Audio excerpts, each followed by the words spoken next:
విశ్వసించిన వారే నిత్య జీవాన్ని పొందుతారు. విశ్వసించిన వారే స్వస్థత పొందుతారు. విశ్వసించిన వారే ఆపదలో సహాయాన్ని పొందుతారు.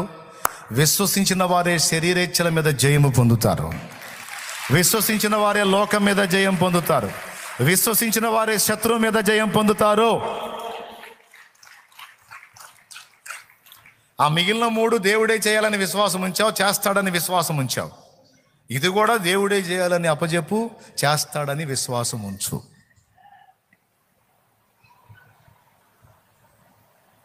అర్థమైందా?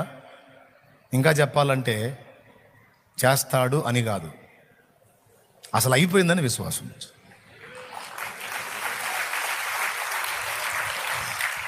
యేసు ప్రభు గెలుస్తాడా, గెలవబోతున్నాడా, గెలిచేశాడా? ఎంతమందికి నిశ్చయత? అదండి ఆ